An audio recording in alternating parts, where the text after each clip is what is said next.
ሳምሰንግ ምናልባትም ስሙ ሲነሳ የስልክ ምርቶች ወደ አይምሮአችን ይመጣ ይሆናል።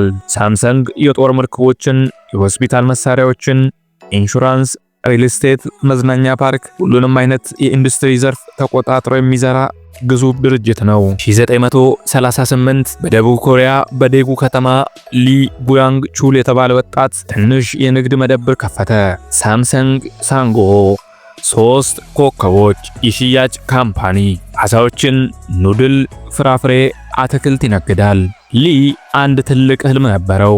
ዘመን የሚሻገር እንደ ሰማይ ከዋክብት ለኮሪያም ሆነ ለተቀረው ዓለም የሚያበራ ካምፓኒ መክፈት። 1970ዎቹ መጀመሪያ ላይ ከኑድልስና ከአሳ ሽያጭ የተነሳው 3ቱ ኮከቦች ወይም ሳምሰንግ የኮሪያ መሬቶች ላይ ፋብሪካዎች፣ ባንኮች፣ የኢንሹራንስ ኩባንያዎች፣ ሪል ስቴቶች ይተክል ጀመር። አንድ ስም፣ አንድ ሰው ከኋላው አለ። ሊ ጉያንግ ቹል። ኮሪያ የሚያስፈልጋትን የተመለከተ ሰው። ሲሚንቶ፣ መዳበሪያ፣ ልብስ፣ ሬዲዮ፣ ኢንሹራንስ ያጠናው ዘርፍ አይደለም። ነገር ግን ሁሉንም ገነባ። 1969 ለኮሪያውያን እና ለዓለም ልዩ የሆነ ስጦታ ሰጠ። ሳምሰንግ ኤሌክትሮኒክስ። ሳምሰንግ ኤሌክትሮኒክስ 1969 በይፋ ተከፈተ። 1970 የመጀመሪያው የሳምሰንግ ነጭና ጥቁር ቴሌቪዥን ተመረተ። ብዙ ገበያም አገኘ። ከዚያም ሬዲዮኖች፣ ማቀዝቀዣዎች፣ ማጠቢያ ማሽኖች ተከታተሉ። የውጭ ቴክኖሎጂዎች ወደ ሀገር አይገቡም። ሳምሰንግን መገንባት ላይ ትኩረት አደረጉ።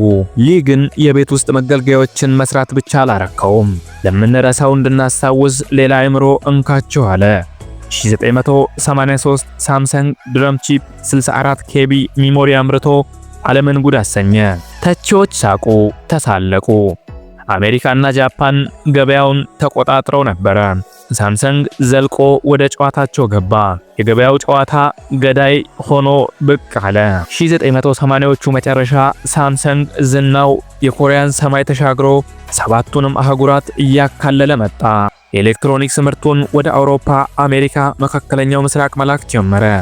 ኮምፒውተሮችን፣ ካሜራዎችን፣ ቲቪዎችን በዓለም ዙሪያ ተሰራጩ። ከዚህ በኋላ ኮሪያን ብቻ ሳይሆን ዓለምን በቴክኖሎጂ ለማራመድ ጉዞ ጀመረ። 1990ዎቹ ላይ ግን ሳምሰንግ አዲስ ተቀናቃኝ ተወዳዳሪ ገጠመው። ጃፓን ሶኒ፣ ሞቶሮላ አሜሪካ፣ ኖኪያ አውሮፓ።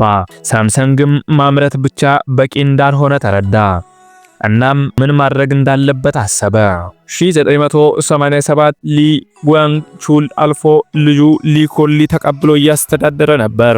አንድ እቅድ ነበረው፣ ሁሉንም ነገር መቀየር። 1993 ሊኩን ጀርመን ላይ ሁሉንም የሳምሰንግ የሥራ አስፈጻሚዎች ሰበሰበ። አንድ ነገር አላቸው፣ ከሚስቶቻችሁና ከልጆቻችሁ በቀር ሁሉንም ነገር ቀይሩ። ይህ ንግግር ብቻ አልነበረም፣ አብዮት ጭምር እንጂ። 150,000 ብልሽት ያለባቸውን ስልኮች እንዲሰበሰቡ አዘዘ። ይህም ሳምሰንግ ከዛች ደቂቃ ጀምሮ ዝቅተኛ ጥራት ያላቸውን ስልኮች በፍጹም እንደማይቀበል ለማሳየት ነበር። ከዚያች ቅጽበት ጀምሮ ሳምሰንግ ብዛትን ሳይሆን ጥራትን ምርኩዙ አደረገ። 1990ዎቹ አጋማሽ ሳምሰንግ የራሱን ሞባይል ስልክ ማምረት ጀመረ። ቤዚክ የሆነ ፊቸር፣ ርካሽ፣ የተገደቡ ነገር ግን በአዳዲስ ምርቶቹ የስክሪን ጥራት፣ የስቶሬጅ አቅም ይጨምር ነበር። 1990ዎቹ መገባደጃና የፈረንጆቹ ሚሊኒየም መግቢያ ላይ ሳምሰንግ ሌላ ስትራቴጂ ነደፈ።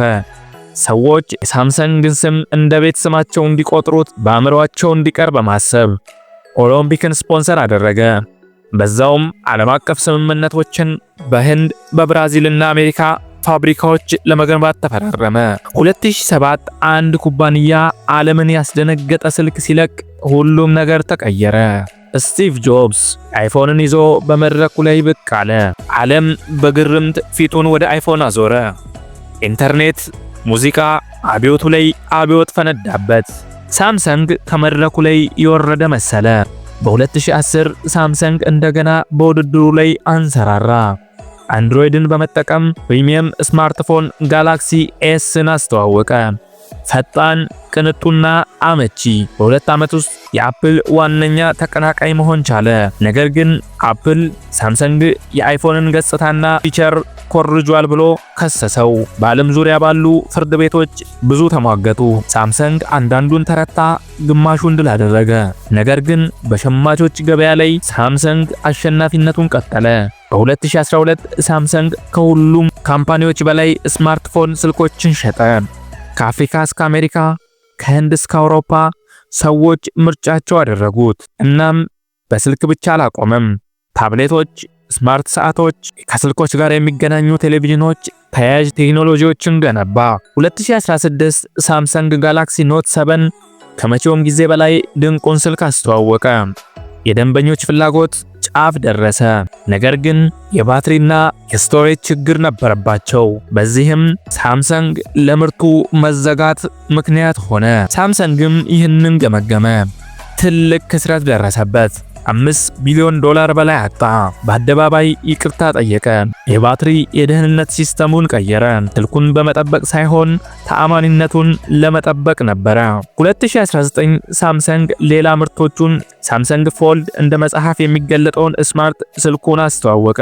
ምርቱን አስፋፋ፣ ችግሮቹን ቀረፈ፣ በስኬት ጎዳናው ቀጠለ። ነገር ግን የምርቶቹ ላይ የነበሩትን ችግሮች ሲያስተካክል ሌላ ችግር ገጠመው፣ ሙስና።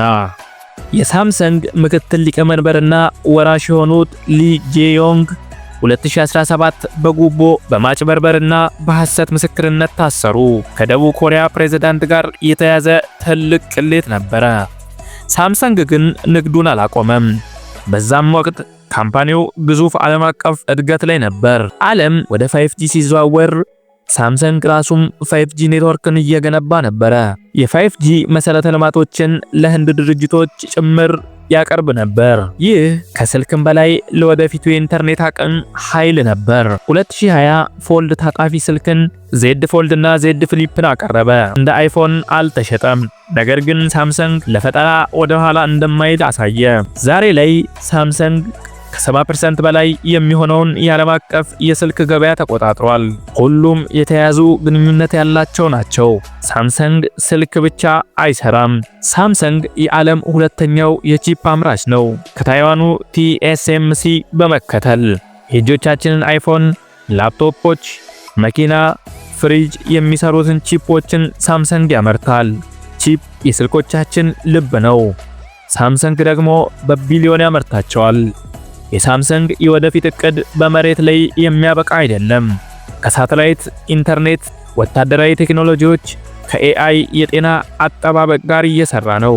ጀማሪዎችን እያበረታታ የኤአር መነጽሮችን ከአፕል፣ ሁዋዌና ከጎግል እያንዳንዷ መድረክ እየተወዳደረ ነው። ሰራተኞች ለረጅም ሰዓት ይሰራሉ። ድርጅቱ በስራው ቀልድ አያውቅም። ነገር ግን ውጤቱ በሰፊው ይከፍላቸዋል። በኮሪያ ሳምሰንግ የምርት ስም ብቻ ሳይሆን የብሔራዊ ማንነት አካል ነው። ዓለም በፍጥነት እየተለወጠ ነው። ሳምሰንግም ብዙ ፈተናዎች አሉበት። አፕል ስመጥር ነው። የቻይና ምርቶች ርካሽ ናቸው። ኤአይ ከሚጠበቀው በላይ በፍጥነት እየተጓዘ ነው። ሳምሰንግ ሀብታም ነው። ነገር ግን ቀጣይስ? ከኑድል እስከ ኒውክሌር ሪያክተሮች፣ ከሬዲዮ እስከ ሮኬቶች ሳምሰንግ ገንብቷል። አድማጭ ተመልካቾች፣ የዩቲዩብ ቤተሰቦቼ ሳምሰንግ ምርትን ማንኛውንም ስትገዙ ከዓለማችን ግንባር ቀደም ቴክኖሎጂዎች አንዱን እንደያዛችሁ አስታውሱ። በቀጣይ ቪዲዮ እስከምንገናኝ ሰብስክራይብ አድርጋችሁ የደወል ምልክቷን መጫን እንዳትረሱ። ላለው ቸርን ሰንብት።